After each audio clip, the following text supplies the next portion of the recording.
இன்னைக்கு நடக்கிற இந்த மக்களாட்சி முறை, ஓட்டு போடுற அந்த முறைங்கிறது ஒரு சமீபத்தில் ஒரு கல்வெட்டு கண்டுபிடிக்கப்பட்டிருக்கிறது. இந்த ஓட்டு போடுற முறையை முதல்ல கண்டுபிடிச்சது தமிழர்கள், அதுவும் பாண்டிய மன்னர்கள் காலத்தில் தான் இது முதல்ல கண்டுபிடிக்கப்பட்டிருக்கு. அவங்க தான் உலகத்திலேயே முதல்ல அவங்க தான் இந்த ஓட்டு போடுற சிஸ்டத்தை கொண்டு வந்திருக்காங்க. நல்ல தலைவரை தேர்ந்தெடுக்கிறது மக்கள் தான் தேர்ந்தெடுக்கணும் அப்படிங்கிறத கொண்டு வந்திருக்காங்க. அது எங்கே நடந்தது, எப்போ நடந்தது அப்படிங்கிறத பார்க்கலாம். மதுரையை தலைநகராக கொண்டு பாண்டியர்கள் வாழ்ந்தார்கள். முன்னாடி குமரி கண்டம், குமரியில் இருந்தது. அது சுனாமி பாதிப்பு ஏற்பட்டு கடல் கொந்தளித்து அந்த நகரம் அழிந்தது. அதன் பிறகு அங்கிருந்து இடம்பெயர்ந்த பாண்டியர்கள் மதுரையை தலைமையிடமாக கொண்டு அங்குதான் அவர்கள் ஆட்சியை அமைத்தார்கள். அவர்கள் ஆட்சி காலத்தில் இது நடந்ததாக சொல்லப்படுது. அதுக்கான ஆதாரம் திருநெல்வேலி மாவட்டம் மானூர் அப்படிங்கிற கிராமத்தில் ஒரு கோயில் ஒன்று இருக்குது. அந்த காலத்தில் பாண்டியர் காலத்தில் கட்டப்பட்ட ஒரு கோவில். அந்த கோவிலில், அந்த கோவில் பேர் கூட அம்பலவாணி கோயில் அப்படிங்கிற அந்த கோயில். அந்த கோவிலில் உள்ள கல்வெட்டுக்களில் படித்து பார்க்குறப்ப அது முழுக்க 1230 ஆண்டுகளுக்கு முன்னாடி இருந்த எழுதியிருக்கிற கல்வெட்டு, அவ்வளோ வருஷத்துக்கு முன்னாடி. அப்போ அதை ஆராய்ஞ்சு பார்த்ததில் ஆய்வாளர்கள் என்ன சொல்கிறாங்கன்னா, அப்போ அந்த காலகட்டத்திலேயே உலகத்திலேயே முதல்ல பாண்டிய மன்னர்கள் தான் அந்த ஓட்டு முறையை கொண்டு வந்திருக்காங்க என்றும், அந்த ஓட்டு முறை எப்படின்னா குடவோலை முறை அப்படின்றாங்க. குடவோலை முறைங்கிறது இப்போ முன்னாடி கூட சீட்டு கொடுப்பாங்க, அதில் ஓட்டு போட்டு மடித்து உள்ளே போடுவாங்க. அது ஒரு சிஸ்டம் இருந்தது. முன்னாடிலாம் அரிச்சு ஓடி தானே, ஓலைகள் தானே. அதில் யாரை தேர்ந்தெடுக்குன்னு சொல்லி அவங்க சொல்லுவாங்க. அந்த குடத்தில் போட்டுருவாங்க. அப்புறம் குலுக்கி அதை எடுத்து எண்ணி தனித்தனியாக யாருக்கு விழுந்திருக்குங்கிறது சிஸ்டம் இருந்திருக்கு.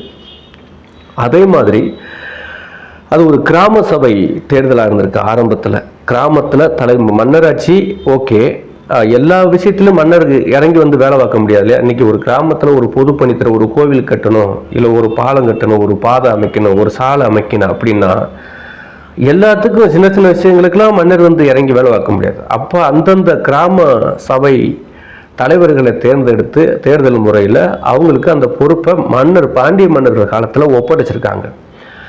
அதிலிருந்து உருவானது தான் இன்னைக்கு நம்ம உலக நாடுகள் பயன்படுத்தக்கூடிய இந்த ஓட்டு போடுற மக்களாட்சி முறை. இதை முதல்ல தமிழர்கள் கண்டுபிடிச்சாங்க அப்படிங்கிறது நம்ம தமிழர்களுக்கு தான் பெருமை.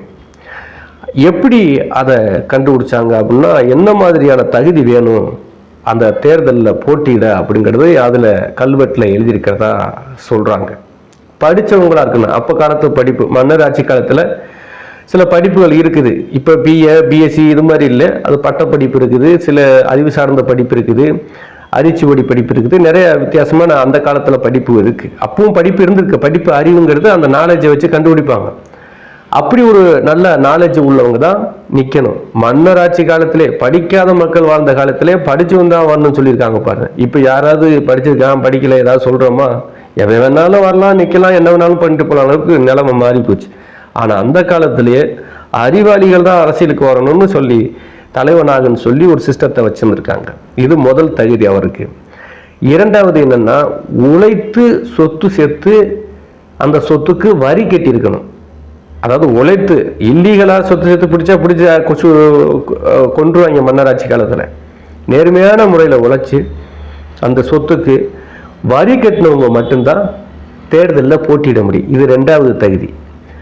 மூணாவது என்னன்னா, நல்ல குணம் உள்ளவர்கள் தான் போட்டியிட முடியும். நல்ல மனுஷனாக இருக்கணும். அதெல்லாம் செக் பண்ணுவாங்க. அவன் ஒரு 30 வயசு 40 வயசுக்கு நிற்கிறான்னா, அவன் பிறந்தலேருந்து அந்த 30-40 வயசு வரைக்கும் தேர்தலில் போட்டியிட வரைக்கும் என்ன நல்லது பண்ணியிருக்கான், யாருக்கும் கெடுதல் பண்ணியிருக்கிறானா, குடும்ப பின்னணி என்ன, இவன் நம்பி கொடுக்கலாமா, இதெல்லாம் ஆராய்ச்சி பண்ணி தான் அந்த எலெக்ஷனில் வேட்பாளராக அவளை அறிவிச்சிருக்காங்க. அடுத்ததுன்னா, எந்த குற்றமும் செஞ்சாத ஆளாக இருக்கணும். எந்த கொள்ளை குற்றம், இல்லை பொய் பேசுறது, இல்லை ஏதாவது அரசாங்கத்தால் சொல்லப்பட்ட ஒரு குற்றங்கள், மன்னரால் சாத்தப்பட்ட குற்றங்கள் எதுவுமே அவனுக்கு இருக்கக்கூடாது. அப்படிப்பட்டவங்க தான் வேட்பாளராக நிற்க முடியும். அப்படியும் அந்த சிஸ்டம் முன்னாடி கொண்டு வந்திருக்காங்க. அதே மாதிரி பொது நிர்வாகத்தில் இருந்து பொது நிர்வாகத்தில் இருக்கிறவங்க வந்து கணக்கு காட்டணும், கரெக்டாக கணக்கு காட்டியிருக்கணும் அப்படிங்கிறத. ஏன்னா இன்கம் டேக்ஸ் தான் இப்போ எப்படி மாதிரி அப்போ சொத்து வரி, நில வரி, வீட்டு வரி எல்லா வரியுமே அப்போ இருந்திருக்கு. அப்பவும் வரி போட்டிருக்காங்க. விவசாயம் வந்து நெல்லுக்கு வரி. அப்போ அதில் வந்து மறைச்சி வச்சு, இல்லை இப்போ ஒரு நெல் ஒரு 1000 மூட்டை விளைஞ்சிச்சின்னா, இல்லைங்க வெறும் 700 மூட்டை தான் விளைஞ்சிச்சு, 700 மூட்டைக்கு நான் வந்து வரி கட்டிக்கிறேன் அப்படின்னு சொல்லிட்டு 300 மூட்டையை இப்போ பிளாக் பண்ணியை ஒதுக்குற மாதிரி அப்போ ஒதுக்குவாங்க இல்லையா? அப்படின்னு நடந்திருக்கு அந்த காலம். அந்த மாதிரி இல்லீகலாக யாரும் செயல்பட்டவங்க வந்து இந்த தேர்தலில் போட்டியிட தகுதி இல்லாதவங்க அப்படிங்கிறதும் அதில் இருக்குது. அதே மாதிரி அந்த மாதிரி செயல்பாடு உள்ளவங்க வந்து இந்த போட்டியில் தகுதி இல்லாதவங்க அப்படின்னு இருக்குது. அதே நேரம் ஒரு தடவை அவங்க அந்த வேட்பாளராக நின்றுட்டாங்கன்னா 2வது தடவை அவங்க போட்டியிட முடியாது. அந்த ஒரு முறையும் 5 வருஷம்தான் அவங்களுக்கு பதவி. அந்த 5 வருஷத்தோட அடுத்து வந்து வேற ஒருத்தருக்கு அந்த பதவியை கொடுத்துருவாங்க. ஸோ அப்படி ஒரு சிஸ்டமும் அங்கே இருக்குது. அதே மாதிரி இது கிராம சபை தேர்தல் தான். இது ஆரம்பத்தில் இங்கே தான் ஆரம்பிச்சதே கிராம சபை தேர்தல் தான். இதுதான் நடந்திருக்கு. இது முதல்ல எங்கன்னா திருநெல்வேலி மாவட்டம், அந்த கிராமம் மானூர் கிராமம், திருநெல்வேலியிலேருந்து ஒரு 15 கிலோமீட்டர் போனோம்னா அந்த கிராமம் இருக்குதான். அந்த கிராமத்தில் தான் கண்டுபிடிச்சி ஆய்வாளர்கள் சொல்லியிருக்காங்க. இதுக்கு முன்னாடி என்னன்னா, இதுக்கு முன்னாடி காஞ்சிபுரத்தில் தான் முதல்ல வந்து இந்த மாதிரி தேர்தல், கொடவோலை தேர்தல் நடந்திருக்கு.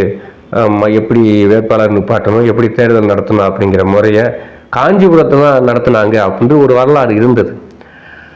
அது உத்திரமேரூர் கல்வெட்டு அதை சொல்லுது. உத்திரமேரூர் கல்வெட்டு காஞ்சிபுரத்தில் நடந்தால் முதல் தேர்தல்னு சொல்லுது. ஆனால் அதை விட 113 ஆண்டுகள் முன்னாடி, அதாவது ஒரு நூற்றாண்டுக்கு முன்னாடியே திருநெல்வேலி மாவட்டம் அந்த மானூர் கிராமத்தில் இந்த தேர்தல் நடந்ததா கண்டுபிடிச்சிருக்காங்க. இப்போ இதையெல்லாம் வச்சு பார்க்கும்போது அப்போ உலகத்திலேயே முதல்ல இந்த குடவோலை மக்களால் ஓட்டு போட்டு ஒரு தலைவனை தேர்ந்தெடுக்கணும், ஒரு வேட்பாளரை தேர்ந்தெடுக்கணும், ஒரு ஆட்சியாளர்களை தேர்ந்தெடுக்கணும் அப்படிங்கிற முறை தமிழர்களால் கண்டுபிடிக்கப்பட்டிருக்கிறது. தமிழ்நாட்டில் பாண்டியர் ஆட்சி காலத்தில் தான் இது கண்டுபிடிக்கப்பட்டிருக்குங்கிறது பெருமையான விஷயம். நிறையா முதல்ல அணையை கட்டினது, கல்லணையை கட்டினது கரிகால் சோழன். அவங்க வந்து தமிழர்கள், அவங்க தான் முதல்ல உலகத்திலே அணையை கட்டினாங்கன்னு சொல்லுவாங்க. இப்படி நிறைய வரலாறுகளை பார்க்கும்போது கல் தோண்டி மண் தோண்டா காலம் தொட்டே முன் தோன்றிய மூத்த குடின்னு சொல்லுவாங்களே தமிழ், அது 100% நிறுவனம் ஆகிக்கிட்டே இருக்குது. தமிழர்கள் தான் முதல்ல பெரிய குடிகளாக பிறந்திருக்கிறார்கள், மனிதராக வாழ்ந்திருக்கிறார்கள். அவங்க தான் நாகரிகத்துக்கு முதல்ல வந்திருக்காங்க, மனித நாளைக்கு. அவங்க தான் அரசியல், சட்டம், ஒழுங்கு எல்லாத்துக்கும் ஆட்பட்டு இருக்காங்க. அதன் பிறகு அவங்க கண்டுபிடித்த விஷயங்கள் எல்லாமே அதிகபட்சம் தமிழர்களால் கண்டுபிடிக்கப்பட்ட விஷயங்கள் தான் நிறைய இருக்குது. அதுக்கு இதுவும் ஒரு சான்றாக இருக்குது. அதுவும் நம்ம தமிழ்நாட்டில் மதுரையாண்ட பாண்டிய மன்னர்கள் காலத்தில் இந்த தேர்தல் முறை கண்டுபிடிக்கப்பட்டிருக்காங்கன்னு சொல்கிறது எல்லோருக்கும் பெருமை. நன்றி.